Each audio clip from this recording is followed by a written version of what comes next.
यदि आप सनातन धर्म की गहराइयों को जानना चाहते हैं, पौराणिक कथाओं के माध्यम से जीवन का मार्गदर्शन पाना चाहते हैं, तो अभी सब्सक्राइब कीजिए वेद कहानी स्टूडियो को। इस पवित्र मंच पर हम आपके लिए लाते हैं ऐसी कथाएं जो केवल मनोरंजन नहीं बल्कि आत्मा को जागृत करने का माध्यम है। होली केवल रंगों का उत्सव नहीं है, ये जीवन में प्रकाश, प्रेम और सकारात्मकता का प्रवेश द्वार है। जब हम होलिका दहन करते हैं तो वो केवल लकड़ियों का दहन नहीं होता, बल्कि हमारे भीतर के अहंकार, ईर्ष्या, क्रोध और नकारात्मक विचारों का भी दहन होता है। इस पर्व को श्रद्धा से मनाने से घर में सुख समृद्धि आती है, रिश्तों में मधुरता आती है और मन में नई ऊर्जा का संचार होता है। होली हमें ये सिखाती है कि सत्य और भक्ति की शक्ति सबसे बड़ी होती है। ये पर्व हमें विश्वास दिलाता है कि चाहे परिस्थितियां कितनी भी कठिन क्यों न हो, यदि मन में ईश्वर के प्रति अटूट श्रद्धा हो तो स्वयं भगवान हमारे रक्षक बन जाते हैं। आज हम जानेंगे होलिका दहन की वो अद्भुत कथा जिसमें अहंकार का अंत हुआ और भक्ति की विजय हुई।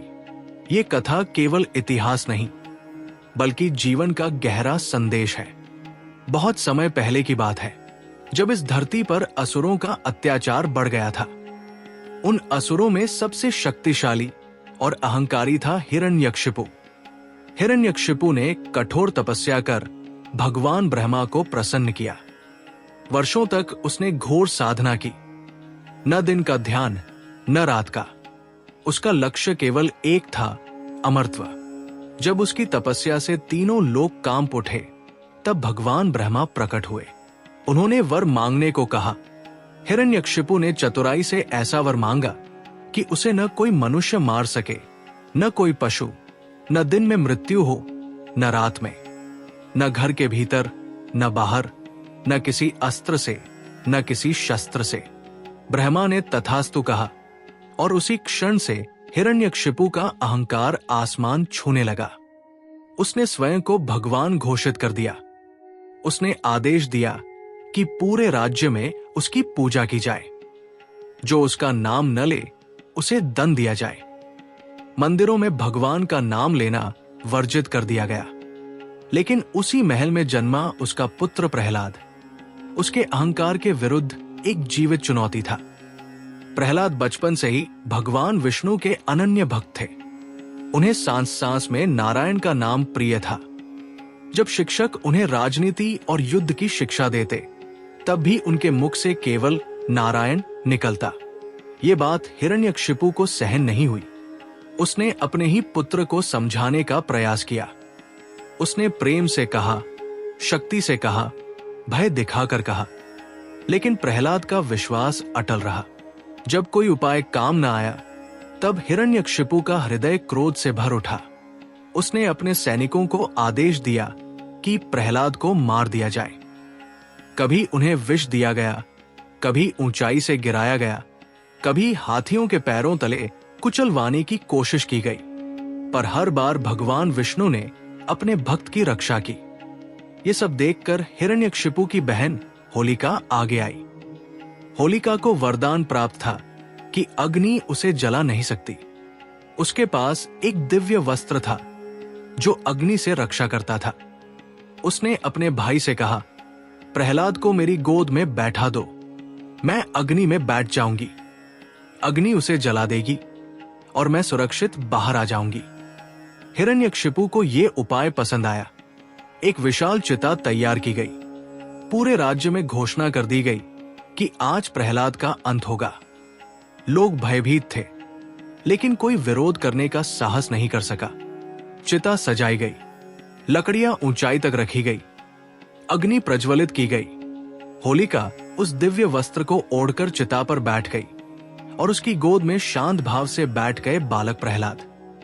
चारों ओर अग्नि की लपटें उठने लगी। लोग सांस रोके देख रहे थे। हिरण्यकशिपु के चेहरे पर क्रूर मुस्कान थी। उसे विश्वास था कि आज उसकी समस्या समाप्त हो जाएगी। लेकिन अग्नि की लपटों के बीच कुछ अद्भुत होने लगा।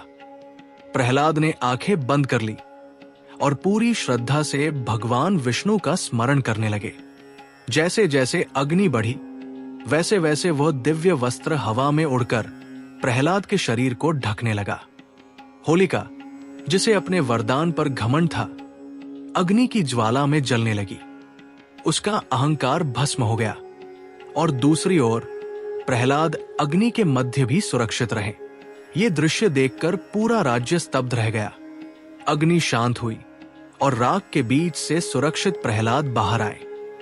ये केवल एक चमत्कार नहीं था, ये भक्ति की विजय थी। यही वो क्षण था जिसने होलिका दहन को जन्म दिया। हर वर्ष हम इस घटना को स्मरण करते हैं ताकि हमें याद रहे कि अहंकार और अधर्म का अंत निश्चित है। ये कथा हमें सिखाती है कि वरदान भी तब तक सुरक्षित है जब तक उसमें विनम्रता हो। जैसे ही अहंकार प्रवेश करता है, वही वरदान विनाश का कारण बन जाता है। होलिका दहन की अग्नि हमें ये प्रेरणा देती है कि हम अपने भीतर की होलिका को पहचानें। वो होलिका जो हमारे भीतर ईर्ष्या बनकर बैठी है, वो जो दूसरों की सफलता से जलती है, वो जो दूसरों को गिराकर स्वयं ऊंचा होना चाहती है। जब हम होली की रात अग्नि के चारों ओर परिक्रमा करते हैं, तो वो केवल परंपरा नहीं होती, बल्कि एक संकल्प होता है, अपने भीतर के दोषों को जलाने का संकल्प। लेकिन कहानी यही समाप्त नहीं होती। होलिका के दहन के बाद हिरण्यकशिपु का क्रोध और बढ़ गया। उसे लगा कि कोई अदृश्य शक्ति उसके विरुद्ध कार्य कर रही है।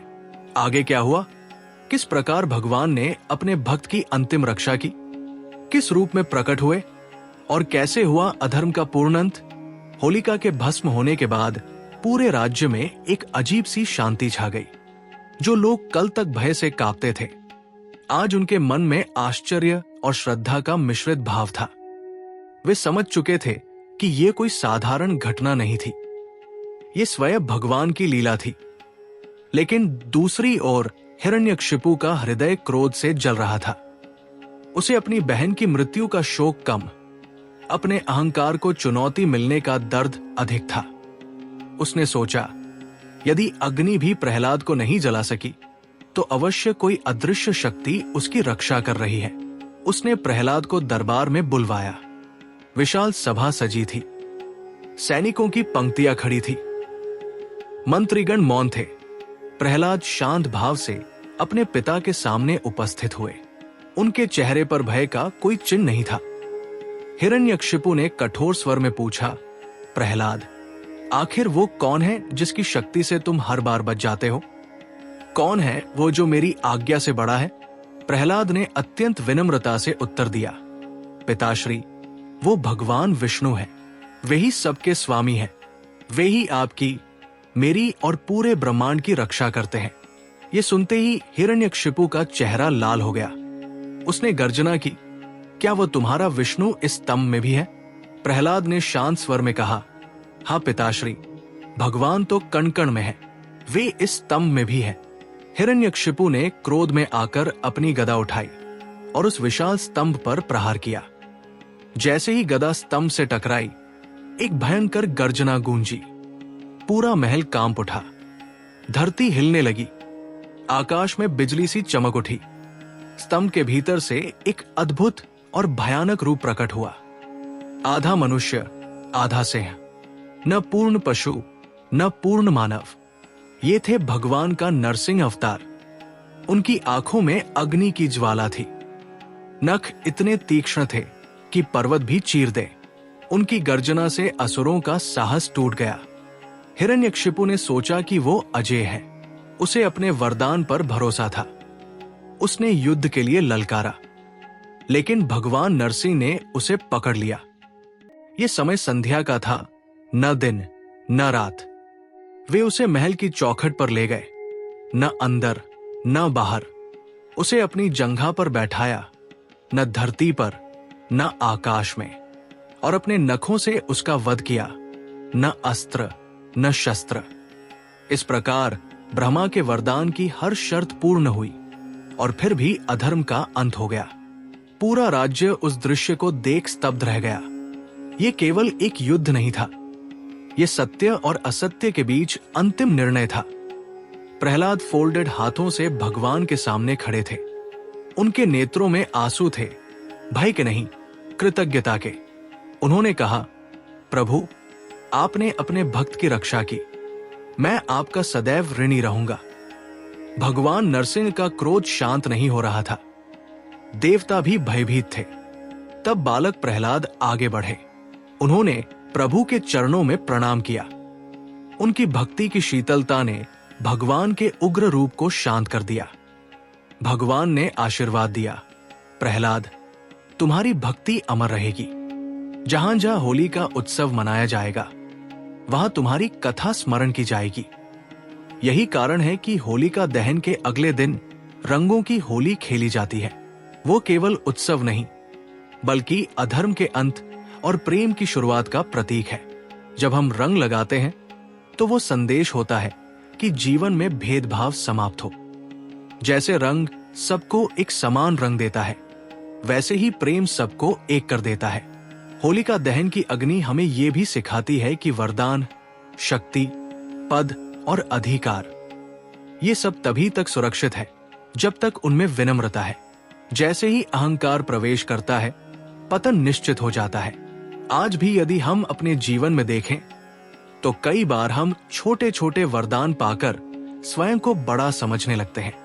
थोड़ी सी सफलता मिलते ही दूसरों को छोटा समझने लगते हैं। वही अहंकार हमारे पतन का कारण बन सकता है। होलिका की कथा हमें चेतावनी देती है, शक्ति का प्रयोग सदैव धर्म के लिए होना चाहिए। और प्रहलाद की कथा हमें प्रेरणा देती है, परिस्थितियां चाहे कितनी भी विपरीत हो, यदि मन में ईश्वर का नाम है तो कोई भी अग्नि हमें जला नहीं सकती। लेकिन होली का आध्यात्मिक अर्थ यही समाप्त नहीं होता। इस पर्व के पीछे कई और गहरे संकेत छिपे हैं। अग्नि, राख, रंग, संगीत, इन सब का अपना अपना प्रतीकात्मक अर्थ है। होलिका दहन केवल एक पौराणिक घटना की स्मृति नहीं है, बल्कि ये प्रकृति, समाज और आत्मा तीनों के संतुलन का पर्व है। जब हम इस अग्नि को प्रज्वलित करते हैं तो ये केवल लकड़ी और उपलों का दहन नहीं होता, बल्कि ये एक युगीन संदेश का पुनर्जागरण होता है। प्राचीन काल में जब ये पर्व मनाया जाता था, तब लोग इसे केवल कथा के रूप में नहीं, बल्कि एक संकल्प के रूप में स्वीकार करते थे। गांवों में कई दिन पहले से ही तैयारियां आरंभ हो जाती थी। लोग घरों की सफाई करते थे। पुरानी टूटी फूटी वस्तुएं अलग रखी जाती थी। ये केवल बाहरी सफाई नहीं थी, ये भीतर की अशुद्धियों को पहचानने की प्रक्रिया भी थी। होलिका दहन की अग्नि हमें ये सिखाती है कि जीवन में समय समय पर आत्मनिरीक्षण आवश्यक है। जैसे हम घर से कचरा निकालते हैं, वैसे ही मन से भी नकारात्मकता निकालनी चाहिए। इस दिन नई फसल की बालियां अग्नि में अर्पित करने की परंपरा है। इसका गहरा अर्थ है, जब किसान अपनी मेहनत की पहली उपज अग्नि को अर्पित करता है, तो वह ये स्वीकार करता है कि प्रकृति की कृपा के बिना कुछ भी संभव नहीं। ये कृतज्ञता का प्रतीक है। अग्नि यहाँ केवल विनाश का नहीं, बल्कि शुद्धि का प्रतीक है। अग्नि हर अशुद्ध तत्व को जलाकर शुद्ध कर देती है। यही कारण है कि वैदिक यज्ञों में अग्नि को साक्षी बनाया जाता है। विवाह हो, संकल्प हो या कोई पवित्र अनुष्ठान, अग्नि सदैव मध्य में रहती है। जब हम होलिका की परिक्रमा करते हैं तो हम अपने जीवन के चारों ओर सुरक्षा का एक आध्यात्मिक चक्र बनाते हैं। हम ये संकल्प लेते हैं कि हमारे घर में सदैव धर्म, प्रेम और शांति का वास होगा। ये भी मान्यता है कि होलिका दहन की राख को घर लाकर माथे पर तिलक लगाने से नकारात्मक शक्तियों का प्रभाव समाप्त होता है। राख हमें ये भी स्मरण कराती है कि इस संसार में सब कुछ नश्वर है। चाहे कितना भी बड़ा अहंकार क्यों न हो, अंततः सब राख बन जाता है। होलिका की कथा में एक गहरा मनोवैज्ञानिक संकेत भी छिपा है। हिरण्यकशिपु अहंकार का प्रतीक है। होलिका उस अहंकार की सहायता करने वाली शक्ति का प्रतीक है, और प्रहलाद निर्मल भक्ति और सत्य का प्रतीक है। हमारे भीतर भी ये तीनों तत्व मौजूद हैं।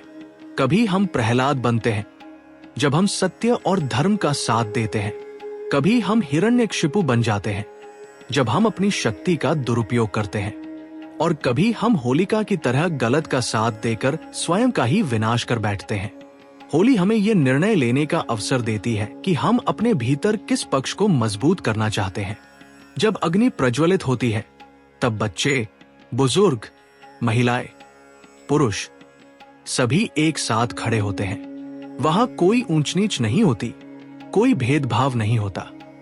यही इस पर्व की सबसे बड़ी विशेषता है। अगले दिन जब रंगों की होली खेली जाती है तो वह सामाजिक समरसता का अद्भुत उदाहरण है। रंग हमें सिखाते हैं कि जीवन में विविधता ही सौंदर्य है। जैसे लाल, पीला, हरा, नीला, हर रंग का अपना महत्व है, वैसे ही समाज में हर व्यक्ति का अपना स्थान है। पुराने समय में लोग होली के अवसर पर अपने शत्रुओं के घर भी जाकर रंग लगाते थे। यह संकेत था कि आज के दिन सभी मनमुटाव समाप्त किए जाए। ये केवल एक रस्म नहीं थी, बल्कि सामाजिक एकता का माध्यम था।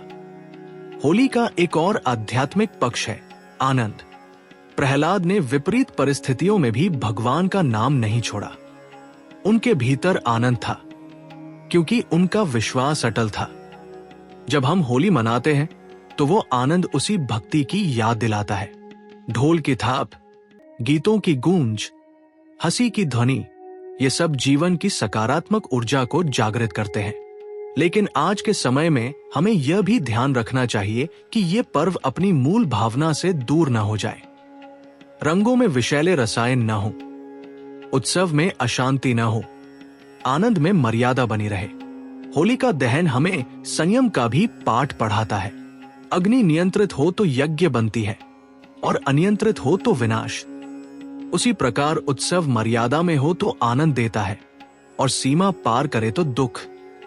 इसलिए होली केवल बाहरी उत्सव नहीं, बल्कि भीतरी अनुशासन का भी पर्व है। प्रहलाद की कथा हमें यह भी सिखाती है कि बच्चों को धर्म और नैतिकता की शिक्षा बचपन से दी जानी चाहिए। जिस बालक के मन में बचपन से ईश्वर का नाम बस गया, उसे कोई भी शक्ति डिगा नहीं सकी। जब परिवार एक साथ बैठकर होलिका की कथा सुनता है तो वो केवल कहानी नहीं सुनता, बल्कि पीढ़ियों के संस्कारों को आगे बढ़ाता है। यही कारण है कि ये पर्व हजारों वर्षों से हमारी संस्कृति का अभिन्न अंग बना हुआ है। लेकिन एक प्रश्न अभी भी शेष है, क्या केवल कथा सुन लेने से ही हमारे जीवन में परिवर्तन आ जाएगा? क्या केवल होलिका दहन देख लेने से हमारे दोष समाप्त हो जाएंगे, या हमें कुछ और भी करना होगा? आगे हम जानेंगे कि इस पर्व को जीवन में उतारने के लिए हमें किन संकल्पों की आवश्यकता है और किस प्रकार हम वास्तव में अपने भीतर की होलिका का दहन कर सकते हैं। जब हम कहते हैं कि हमें अपने भीतर की होलिका का दहन करना है, तो इसका अर्थ केवल एक प्रतीकात्मक विचार नहीं है। इसका अर्थ है अपने स्वभाव, अपने व्यवहार और अपने विचारों की गहराई से जांच करना। होलिका दहन की रात जब अग्नि प्रज्वलित होती है तो हमें कुछ क्षण शांत होकर स्वयं से प्रश्न करना चाहिए, क्या मेरे भीतर भी किसी के प्रति द्वेष है? क्या मैं किसी की उन्नति देखकर जलता हूं? क्या मेरे मन में अहंकार है? क्या मैं अपने अधिकारों का दुरुपयोग करता हूं? यदि इन प्रश्नों का उत्तर हाँ में है, तो समझ लीजिए कि वही आपकी भीतर की होलिका है। हिरण्यकशिपु का सबसे बड़ा दोष उसका अहंकार था। उसे अपनी शक्ति पर इतना गर्व था कि उसने स्वयं को ईश्वर समझ लिया। ये अहंकार ही उसके पतन का कारण बना। आज के समय में भी जब मनुष्य थोड़ी सी सफलता पाता है तो वो दूसरों को तुच्छ समझने लगता है। पद, धन, प्रसिद्धि, ये सब मिलते ही मन में गर्व आने लगता है। यही गर्व धीरे धीरे उसे दूसरों से दूर कर देता है। होलिका की कथा हमें ये सिखाती है कि चाहे हमारे पास कितना भी वरदान क्यों न हो, यदि हम उसे धर्म के विरुद्ध उपयोग करेंगे तो उसका परिणाम विनाशी होगा। होलिका को अग्नि से न जलने का वरदान प्राप्त था, लेकिन उसने उस वरदान का उपयोग एक निर्दोष बालक को मारने के लिए किया। परिणाम स्वरूप वही अग्नि उसके लिए मृत्यु बन गई। ये जीवन का अटल नियम है। शक्ति का उपयोग सदैव न्याय और करुणा के लिए होना चाहिए।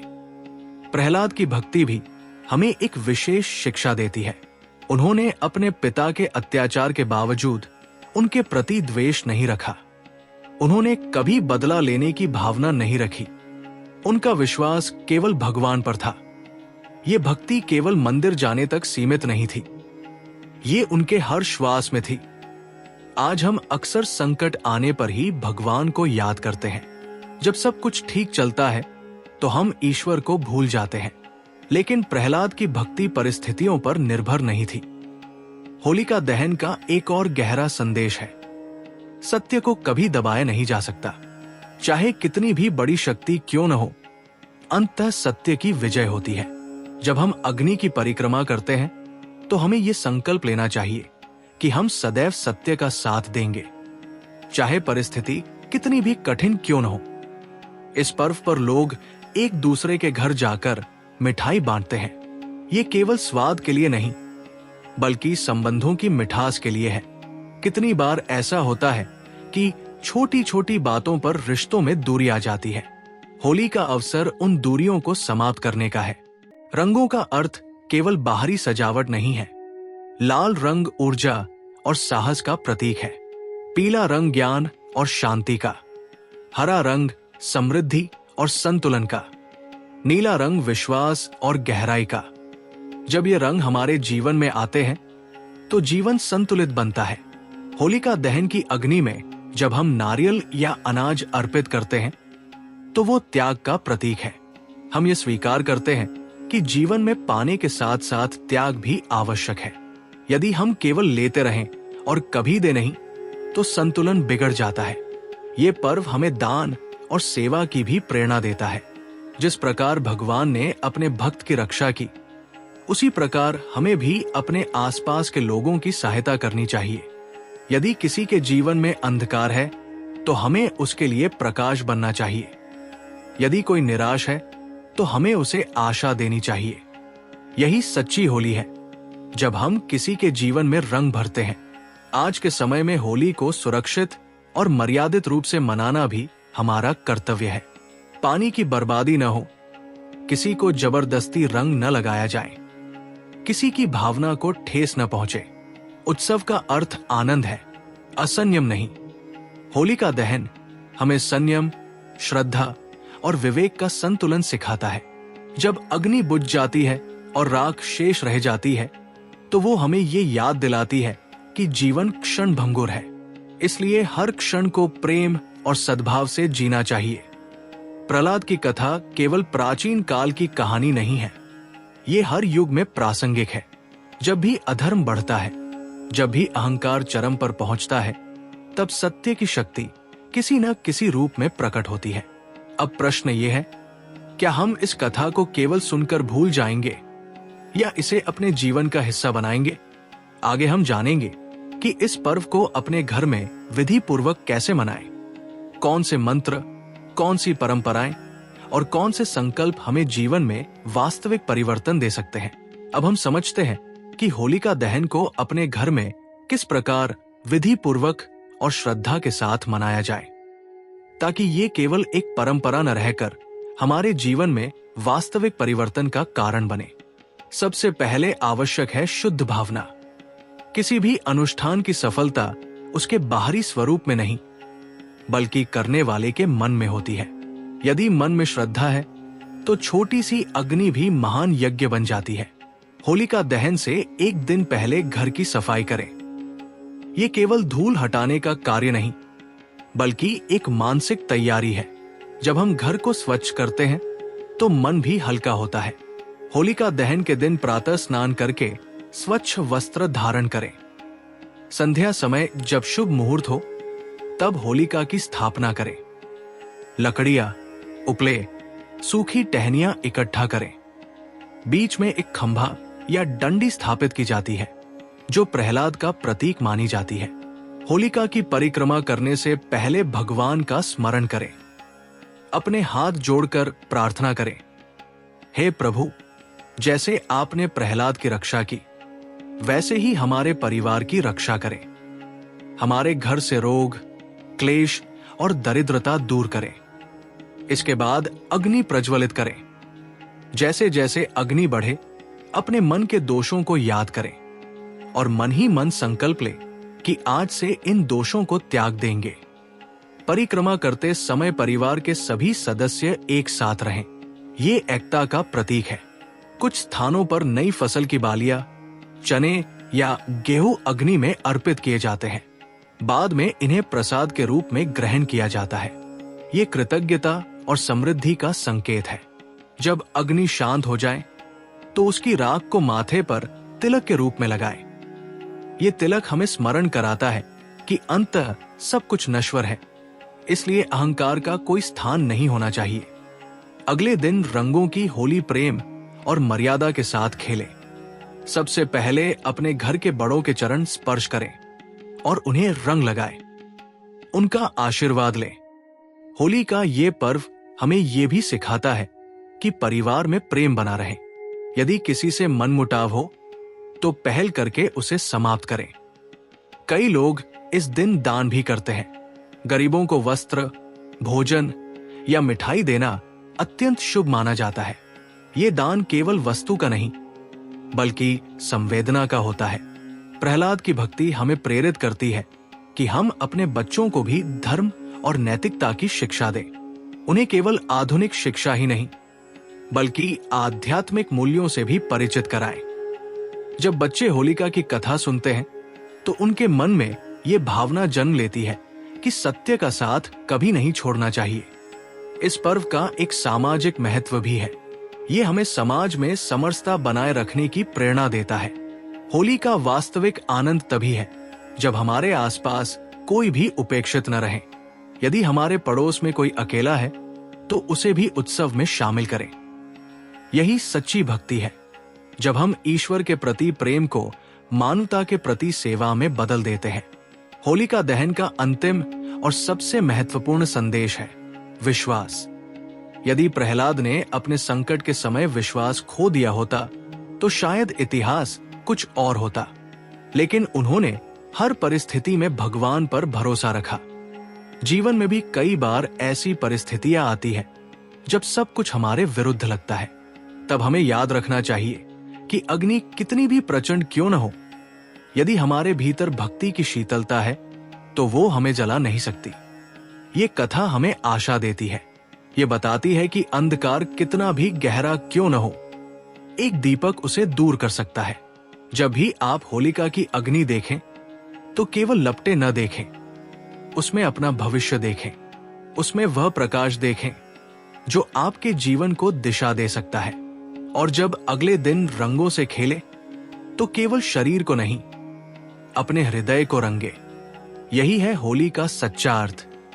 यही है होलिका दहन का दिव्य संदेश। यदि ये कथा आपके हृदय को स्पर्श करती है तो इसे अपने परिवार के साथ अवश्य साझा करें, ताकि हर घर में भक्ति, प्रेम और सत्य का प्रकाश फैल सके। अब हम इस कथा को और गहराई से समझने का प्रयास करते हैं, ताकि ये केवल एक पर्व की स्मृति न रहे बल्कि जीवन का स्थायी मार्गदर्शन बन जाए। होलिका दहन की अग्नि जब प्रज्वलित होती है तो वो हमें एक आंतरिक साधना का अवसर देती है। बहुत कम लोग इस बात पर ध्यान देते हैं कि ये पर्व वर्ष के उस समय आता है जब ऋतु परिवर्तन होता है, शीत ऋतु समाप्त होती है और वसंत का आगमन होता है। प्रकृति स्वयं परिवर्तन के दौर से गुजरती है। पुराने पत्ते झड़ते हैं और नए अंकुर जन्म लेते हैं। ये दृश्य हमें ये संकेत देता है कि जीवन में भी समय समय पर पुराने विचारों, पुरानी कटु स्मृतियों और नकारात्मक अनुभवों को छोड़ना आवश्यक है। यदि वृक्ष पुराने पत्तों को न छोड़े तो नए पत्ते कैसे उगेंगे? इसी प्रकार यदि हम अपने भीतर के दुख, क्रोध और अहंकार को न छोड़े तो नई ऊर्जा कैसे आएगी? होलिका की कथा का एक और महत्वपूर्ण पक्ष है संगति का प्रभाव। होलिका स्वयं वरदान प्राप्त थी। वो चाहती तो धर्म का साथ दे सकती थी, लेकिन उसने अपने भाई के अधर्म का साथ दिया। परिणाम स्वरूप उसका अंत हो गया। ये हमें सिखाता है कि जीवन में संगति अत्यंत महत्वपूर्ण है। यदि हम गलत का साथ देंगे तो उसका परिणाम हमें भी भुगतना पड़ेगा, चाहे हमारे पास कितने भी गुण क्यों न हो। प्रहलाद ने विपरीत वातावरण में जन्म लिया, लेकिन उनकी संगति नारायण के नाम से थी। उनका मन ईश्वर में था, इसलिए वे सुरक्षित रहे। आज के समय में भी हमें ये विचार करना चाहिए कि हमारी संगति कैसी है।